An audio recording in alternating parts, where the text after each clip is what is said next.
wabarakatuh.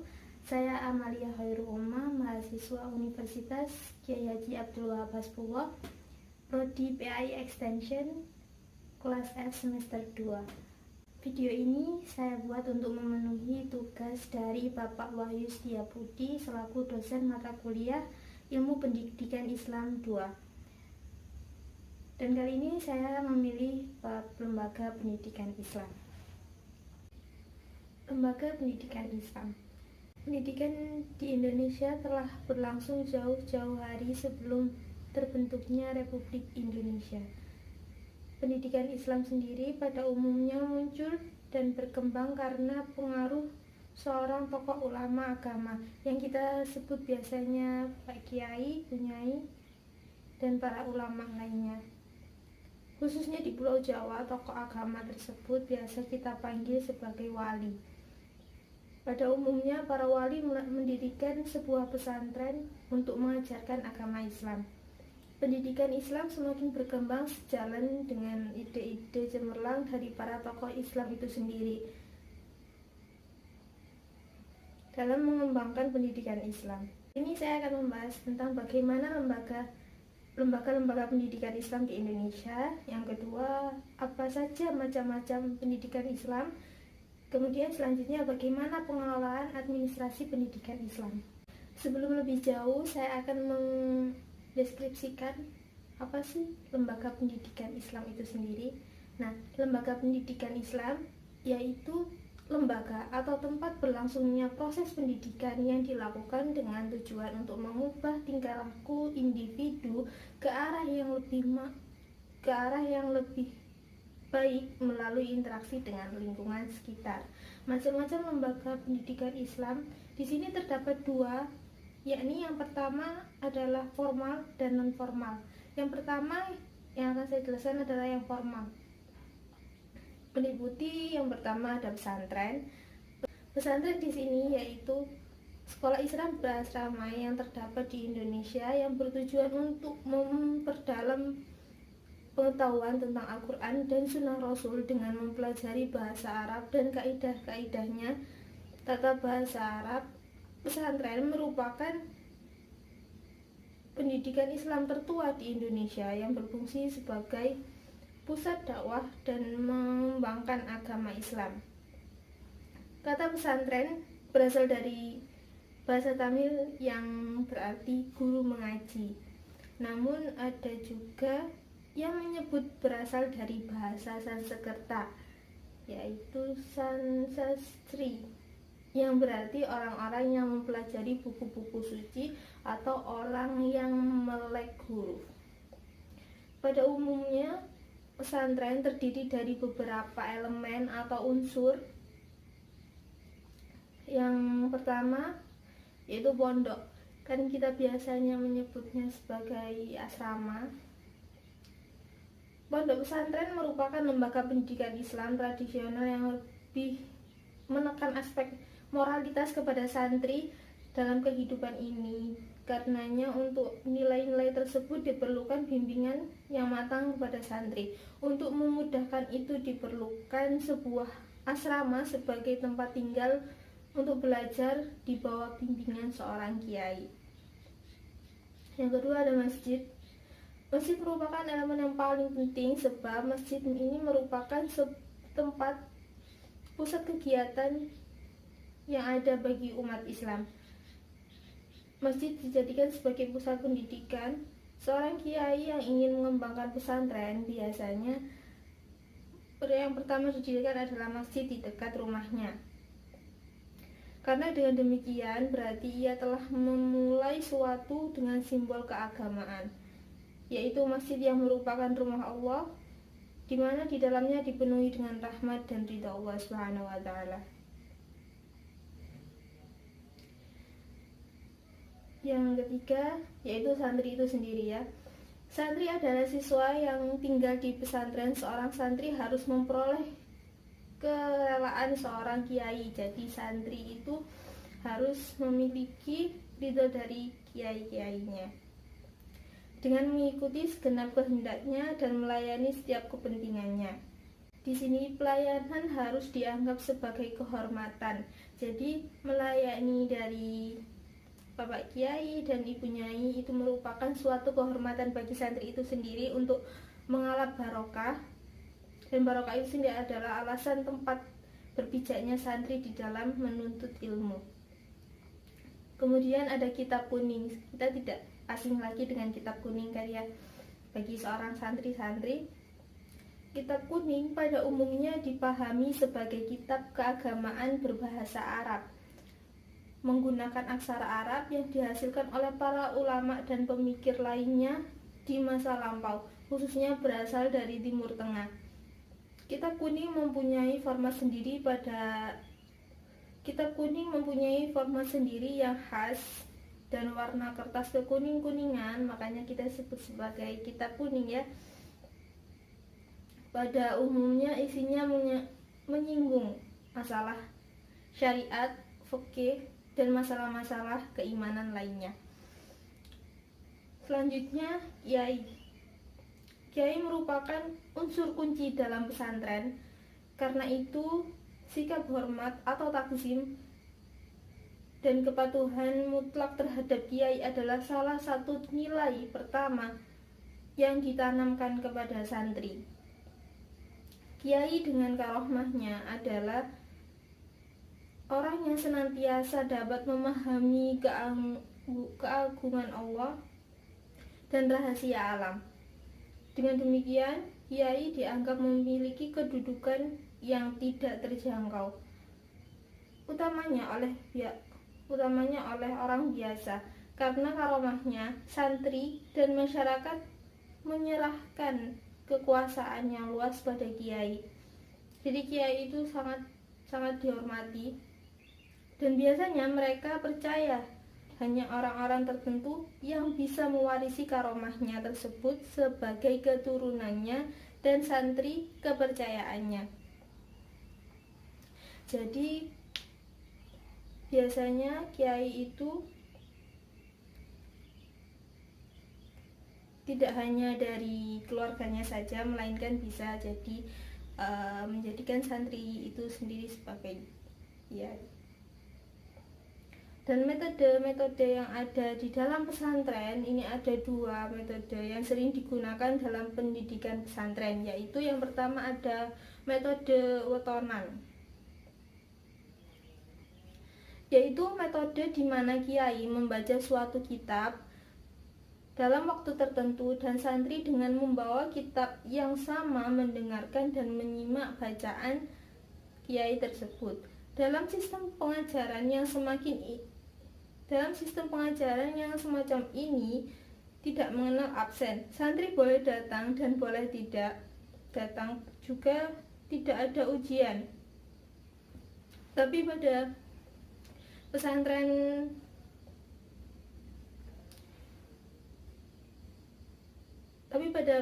yang modern seperti ini biasanya ada juga absen dan ada ujian di akhir, atau kita biasanya ada ujian pondok ya. Apakah santri itu memahami apa yang dibaca Kiai atau tidak? Hal itu tidak bisa diketahui. Dalam hal ini dapat dikatakan bahwa sistem pengajaran di pondok pesantren ini adalah bebas, yaitu bebas mengikuti kegiatan belajar dan bebas untuk tidak mengikuti kegiatan belajar. Yang kedua adalah madrasah. Kata madrasah dalam bahasa Arab berarti tempat atau wahana untuk melaksanakan proses pembelajaran. Dalam bahasa Indonesia, madrasah disebut dengan sekolah yang berarti lembaga untuk belajar dan memberi pelajaran. Wadah atau tempat belajar ilmu-ilmu keislaman dan ilmu pengetahuan keahlian lainnya yang berkembang pada zamannya. Dengan begitu dapat disimpulkan bahwa istilah madrasah sendiri yaitu bersumber dari Islam. Sekolah yang selanjutnya adalah sekolah-sekolah dinas. Setelah Indonesia merdeka, ditetapkan departemen yang mengurus masalah agama, yakni Departemen Agama. Departemen Agama sendiri pada tanggal 3 Januari 1946, Menteri Agama yang bernama Muhammad Rashidi BA. Dari sekian banyak tugas departemen ini, salah satu diantaranya adalah bidang pendidikan. Dengan ditandatanganinya SKP 3 Menteri yang berisikan tentang peraturan pengajaran agama di sekolah-sekolah negeri yang berlaku mulai 1 Januari 1947. Pada surat keputusan bersama ini dijelaskan, yang pertama, guru-guru agama diangkat, diberhentikan dan sebagainya oleh Menteri Agama atas instansi agama yang bersangkutan. Selanjutnya, begitu pula segala biaya untuk pendidikan Islam itu menjadi tanggungan Kementerian Agama. Selanjutnya, perguruan tinggi Islam. Di sini banyak sekali perguruan tinggi Islam. Yang pertama, pendidikan tinggi Islam. Muhammad Mahmud Yunus mengatakan bahwa di Padang, Sumatera Barat pada tanggal 9 Desember 1940 berdiri perguruan tinggi Islam yang dipelopori oleh Persatuan Guru-Guru Agama Islam atau PGRI. Perguruan tinggi agama Islam yang selanjutnya yaitu Perguruan Tinggi Agama Islam Negeri atau PTAIN. PTAIN diresmikan berdasarkan peraturan pemerintah nomor 34 tahun 1950 dan baru beroperasi secara fungsional pada tahun 1951. Dimulainya perkuliahan perdana pada tahun tersebut dengan jumlah mahasiswa 67 dan 28 orang mahasiswa persiapan dengan pimpinan fakultasnya adalah Kiai Haji Ahmad Adnan. Kemudian Institut Agama Islam Negeri atau IAIN. Untuk menciptakan IAIN merupakan proses yang sangat serius. Singkatnya, penggabungan antara dua lembaga yang pada awalnya berdiri masing-masing PTAIN berdasarkan Pasal 2 Peraturan Presiden Nomor 11 Tahun 1960 tersebut